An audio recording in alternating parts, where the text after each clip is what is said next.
हिंदू मान्यता के अनुसार चार धाम की यात्रा का बहुत महत्व है। इन्हें तीर्थ भी कहा जाता है। ये चार धाम चार दिशाओं में स्थित हैं। पूर्व में पुरी, दक्षिण में रामेश्वर, पश्चिम में द्वारिका और उत्तर में बद्रीनाथ। अगर चारों धामों की बात करें तो ये चारों धाम देश की चारों दिशाओं में स्थित हैं और इसका सांस्कृतिक लक्ष्य यह है कि इनके दर्शन के बहाने भारत के लोग पूरे भारत का दर्शन कर सकें। आज की इस कड़ी में हम आ पहुंचे हैं ओडिशा राज्य के पुरी शहर में, जहां हिंदू मतावलंबियों के आराध्य भगवान श्री जगन्नाथ जी का विश्व प्रसिद्ध मंदिर है।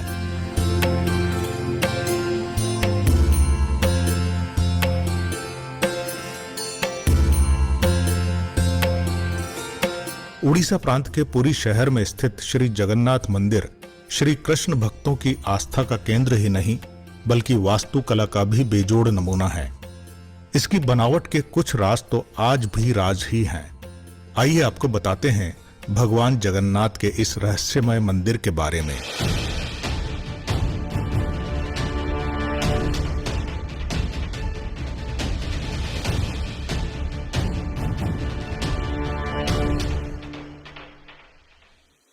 पुराणों में जगन्नाथपुरी को धरती का बैकुंठ भी कहा गया है। ब्रह्म और स्कंद पुराण के अनुसार पुरी में भगवान विष्णु ने पुरुषोत्तम नील माधव के रूप में अवतार लिया था। वह यहाँ सबर जनजाति के परम पूज्य देवता बन गए।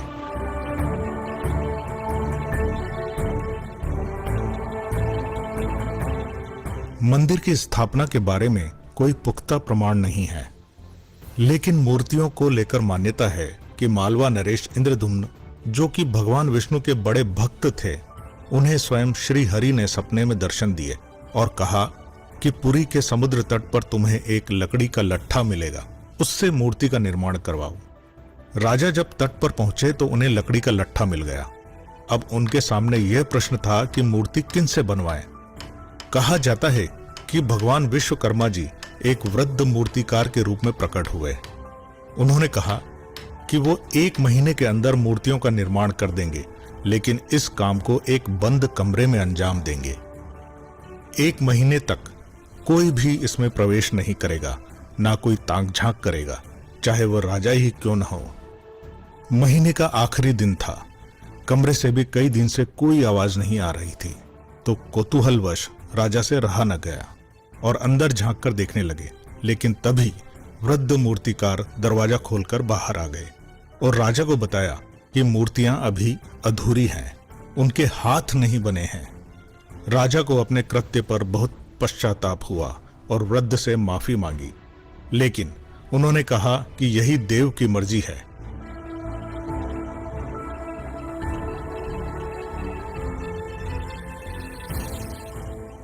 आज भी भगवान जगन्नाथ, बलभद्र एवं सुभद्रा की मूर्तियां उसी अवस्था में हैं और यही कारण है कि जगन्नाथपुरी के मंदिर में कोई पत्थर या फिर अन्य धातु की मूर्ति नहीं बल्कि पेड़ के तने को इस्तेमाल करके बनाई गई मूर्त की पूजा की जाती है।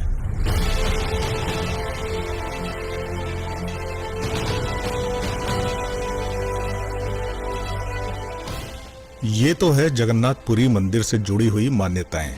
आप माने या न माने, ये आपकी आस्था और विश्वास पर निर्भर करता है। लेकिन गंग वंश से मिले ताम्र पात्रों के मुताबिक वर्तमान मंदिर के निर्माण कार्य को कलिंग राजा अनंत वर्मन चोटगंग देव ने शुरू करवाया था। इसके बाद ओडिशा राज्य के शासक अनंग भीम ने सन 1197 में इस मंदिर को वर्तमान रूप दिया था।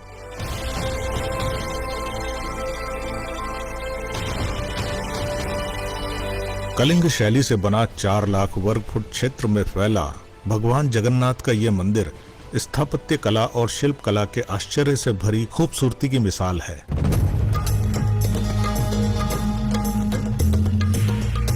मंदिर का मुख्य ढांचा 214 फीट ऊंचा है। इसके अंदर बने आंतरिक गर्भगृह में मुख्य देवताओं की मूर्तियां भी स्थापित हैं। वैसे तो भारत के बहुत सारे मंदिरों के साथ आश्चर्य जुड़े हुए हैं, लेकिन जगन्नाथ मंदिर से जुड़े आश्चर्य बहुत ही अद्भुत हैं, जिसे जानकर आप दंग रह जाएंगे कि क्या ऐसा भी होता है। वास्तव में यह मंदिर आस्था के साथ साथ अपने इन रहस्यों के लिए भी प्रसिद्ध है।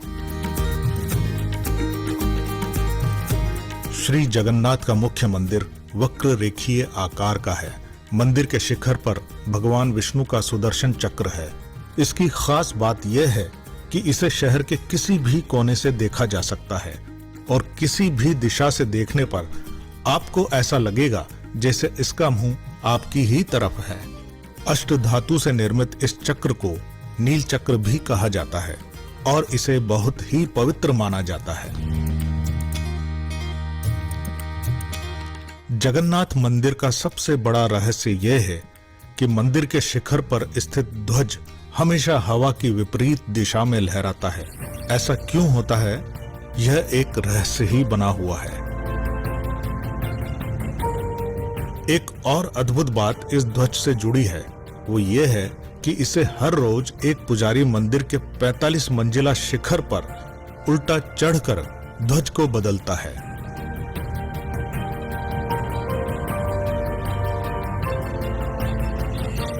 अक्सर समुद्री इलाकों में हवा का रुख दिन के समय समुद्र से धरती की तरफ होता है, जबकि शाम को उसका रुख बदल जाता है।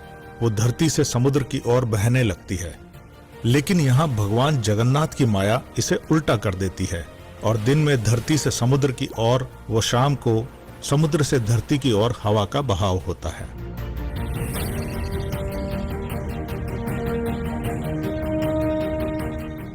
ये तो विज्ञान का नियम है कि जिस पर भी रोशनी पड़ेगी उसकी छाया भले ही आकार में छोटी या बड़ी बने, लेकिन बनेगी जरूर। भगवान जगन्नाथ के मंदिर का ऊपरी हिस्सा विज्ञान के इस नियम को चुनौती देता है, क्योंकि दिन के किसी भी समय इसकी परछाई नजर नहीं आती। आमतौर पर मंदिरों के ऊपर से पक्षी गुजरते ही हैं या कभी-कभी उसके शिखर पर भी बैठ जाते हैं, लेकिन जगन्नाथ मंदिर इस मामले में सबसे रहस्यमय है, क्योंकि इसके ऊपर से कोई भी पक्षी नहीं गुजरता। अगर हम रसोई की बात करें तो श्री जगन्नाथ के मंदिर में स्थित रसोई दुनिया की सबसे बड़ी रसोई मानी जाती है। इसमें एक साथ 500 के करीब रसोइये और 300 के आसपास सहयोगी भगवान के प्रसाद को तैयार करते हैं। प्रसाद पकाने के लिए 7 बर्तनों को एक दूसरे के ऊपर रखा जाता है और प्रसाद पकने की प्रक्रिया सबसे ऊपर वाले बर्तन से शुरू होती है। यहाँ पर मिट्टी के बर्तनों में ही प्रसाद पकाया जाता है। सबसे नीचे वाले बर्तन का प्रसाद आखिर में पकता है। हैरत की बात यह भी है कि मंदिर में प्रसाद कभी भी कम नहीं पड़ता है।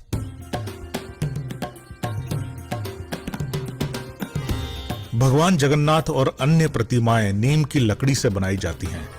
जब भी आषाढ़ का अधिक मास आता है, तब पुरानी प्रतिमाओं को प्रवाहित कर नई प्रतिमाओं का निर्माण किया जाता है, जिसे प्रभु का नव कलेवर भी कहा जाता है। प्रतिमाओं का निर्माण करते समय छोटी छोटी बातों का भी ध्यान रखा जाता है, जैसे भगवान जगन्नाथ का रंग सांवला होता है, इसीलिए नीम के वृक्ष का चुनाव भी उसी रंग का किया जाता है। पेड़ का चुनाव करने के बाद वहां एक छोटा सा हवन कर उस पेड़ को काटा जाता है और फिर बनाई जाती है प्रभु की अलौकिक प्रतिमा।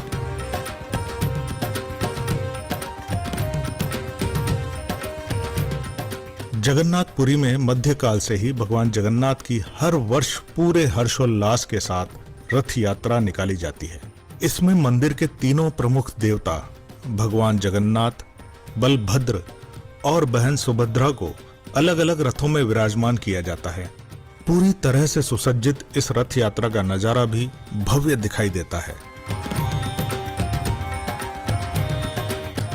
इस रथ की रस्सियों को खींचने और छूने मात्र के लिए पूरी दुनिया से श्रद्धालु यहाँ आते हैं, क्योंकि भगवान जगन्नाथ के भक्तों की मान्यता है कि इससे मोक्ष की प्राप्ति होती है। जगन्नाथपुरी में रथ यात्रा की शुरुआत रथ निर्माण से होती है।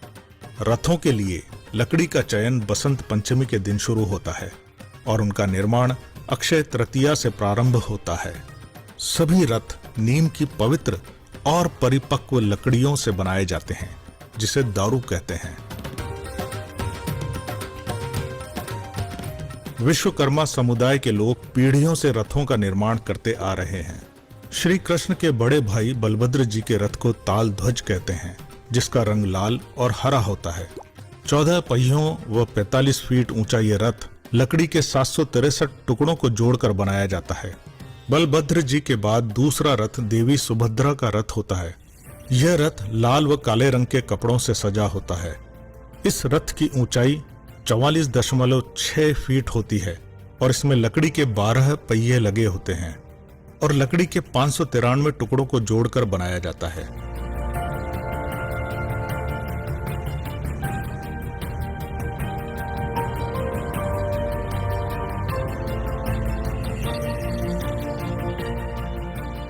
भगवान जगन्नाथ के रथ को नंदी घोष या गरुड़ ध्वज कहते हैं। इसका रंग लाल और पीला होता है। 16 पहियों और 45.6 फीट ऊंचा यह रथ बड़ा ही विशाल और मनोहर होता है। यह रथ दुनिया के सबसे विशाल रथ कहलाते हैं। जगन्नाथपुरी के अलावा इतने बड़े और विशाल रथ दुनिया में और कहीं नहीं बनाए जाते हैं।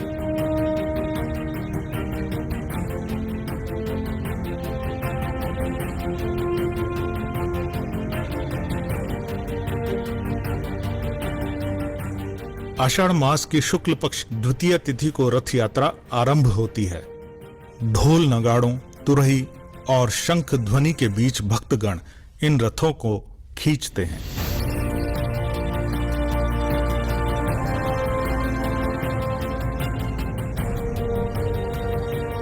पौराणिक मान्यता के अनुसार रथ खींचने वाले को मोक्ष की प्राप्ति होती है।